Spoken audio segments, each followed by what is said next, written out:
The Conservative Jacob Rees-Mogg joins us. Good morning. Hello, good morning.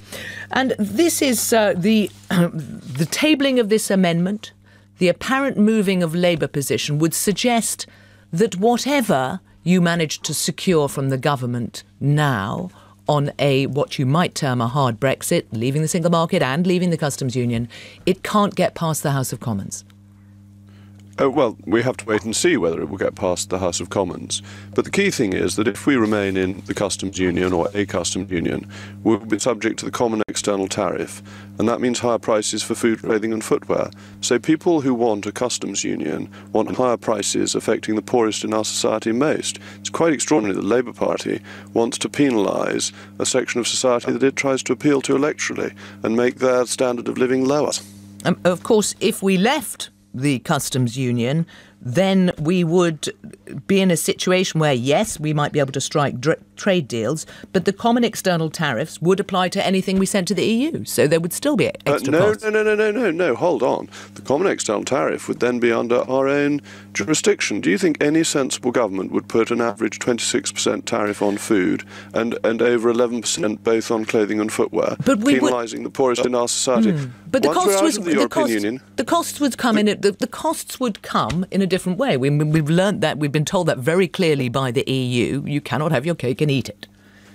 Where would they come? We wouldn't be imposing penalties on British consumers, and a lot of the goods that are protected under the common external tariff aren't made in the United Kingdom. For example, we protect Spanish oranges. Well, even in Somerset, which has the most glorious climate, we can't grow oranges.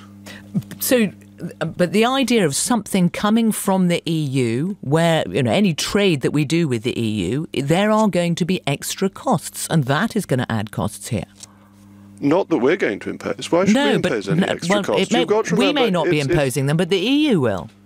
Well, we can try and negotiate an agreement as with Canada. That's what Mr. Barnier has himself suggested, that we have a Canada-based arrangement to allow free trade. And the WTO has systems for the recognition of standards.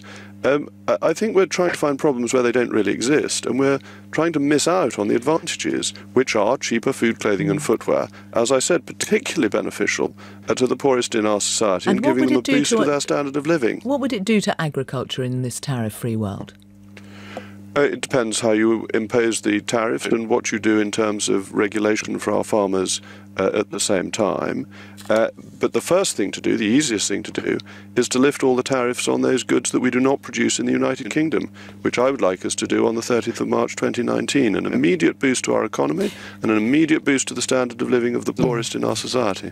One of the things that we understand came out of the Chequers meeting yesterday, and Jeremy Hunt flagged up at 8:10 this morning, is that there will be some areas, and he used the example of the automotive area, where we can agree to align our regulations with the EU after Brexit. Do you like the sound of that? I think if we determine the regulations, we will inevitably find that some regulations that we have and that the EU has are the same. A lot of international standards are set above the EU level and are accepted by countries around the world, and that's a perfectly reasonable thing for a sovereign nation to do, to say that we want to ensure that our goods can be sold globally, and that you always have to accept the standards of a country that you are exporting to.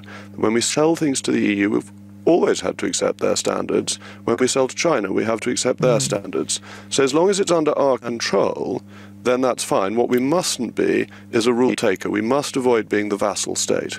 And the other point that we understand, according to the Times that came out of this meeting yesterday, is that there has been a suggestion that anyone who arrives from the EU during the transition period, after we leave in just over a year's time, they would be allowed to stay permanently, and it's being suggested that it's a U-turn. Do you think that could be an acceptable deal, that during transition somebody who arrives can stay?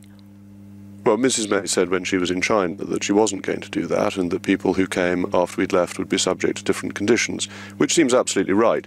You have to remember we are leaving the European Union on the 29th of March. We will be out of the treaties on that date. We will not have any say in the rules that are made.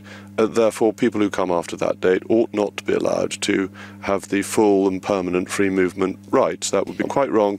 And they will know the conditions on which they come, which is important. So it's fair to people who come after that date. And I'd be astonished if Mrs. May would make a U-turn of that kind. She's a lady of great backbone, and for her to come out of the European Union is, I think, unconscionable.